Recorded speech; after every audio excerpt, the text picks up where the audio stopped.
ਦੀਪ ਸਿੰਘ ਜੀ। ਕਿਹੜਾ ਪਿੰਡ ਹੈ ਜੀ? ਲਹਿੜੀ ਕਲਾਂ।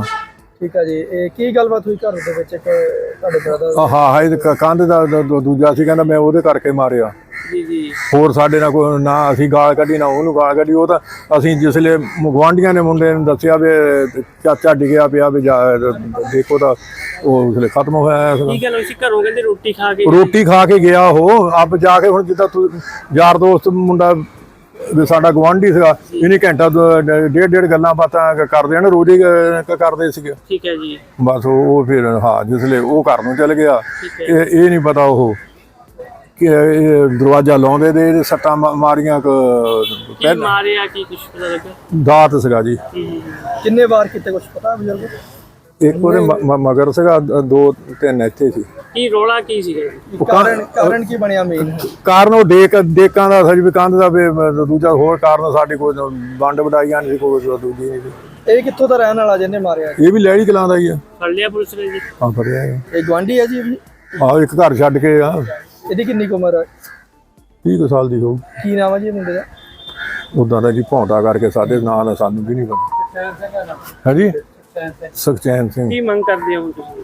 ਹਾਂਜੀ ਮੰਗ ਕੀ ਕਰਦੇ ਪੁਲਿਸ ਪ੍ਰਸ਼ਾਸਨ ਤੋਂ? ਅਸੀਂ ਤਾਂ ਇਹ ਕਹਿੰਦੇ ਵੀ ਇਨਸਾਫ ਮਿਲ ਜਾਵੇ, ਹੋਰ ਅਸੀਂ ਕੀ ਲੈਣਾ। ਅਸੀਂ ਕਿਹੜਾ ਦੂਜਾ ਤੁਹਾਡੇ ਭਰਾ ਦੀ ਜਿਹਦੀ ਡੈਥ ਹੋਈ ਉਹਦੀ ਫੈਮਿਲੀ ਜੀ ਵਗੈਰਾ ਚ ਕੌਣ? ਕੋਈ ਨਹੀਂ। ਬਹਿਓ ਨਹੀਂ ਸੀਗੇ? ਨਹੀਂ। ਤੇ ਉਹ ਹਵੇਲੀ ਰਹਿੰਦੇ ਸੀਗੇ ਜੀ? ਉਹ ਹਵੇ ਰੋਟੀ ਖਾ ਕੇ ਹਵੇਲੀ ਆ ਜਾਣਾ। ਦੂਜਾ ਨਾਮ ਕੀ ਸੀ ਉਹਨਾਂ ਦਾ? ਮਨਜੀਤ ਸਿੰਘ। ਉਮਰ ਕਿੰਨੀ ਸੀ? 67-65 ਹੋਊਗੀ ਜੀ। ਠੀਕ ਹੈ। ਕਿੰਨੇ ਕੁ ਵਜੇ ਦੀ ਗੱਲ ਕਰ ਲਈ? 9-9:30 ਦੇ ਵਿੱਚ ਦੀ ਗੱਲ ਹੈ, ਰਾਤ ਦੀ।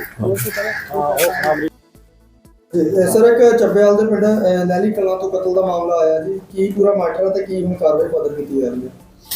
ਸਾਨੂੰ ਇੱਕ ਲਹਿੜੀ ਪਿੰਡ ਤੋਂ ਫੋਨ ਤੇ ਇਨਫੋਰਮੇਸ਼ਨ ਆਈ ਸੀ ਰਾਤੀ, ਤੇ ਉਹਦੇ ਵਿੱਚ ਅਸੀਂ ਮਨਜੀਤ ਸਿੰਘ ਪੁੱਤਰ ਮਹਿੰਗਾ ਸਿੰਘ ਪਿੰਡ ਲਹਿੜੀ ਕਲਾਂ, ਇਹਨੂੰ ਇਹ ਡੈੱਡ ਬੋਡੀ ਲੈ ਕੇ ਤੇ ਅਸੀਂ ਕੱਲ੍ਹ ਸਿਵਲ ਹਸਪਤਾਲ 'ਚ ਜਮ੍ਹਾਂ ਕਰਾਈ ਆ।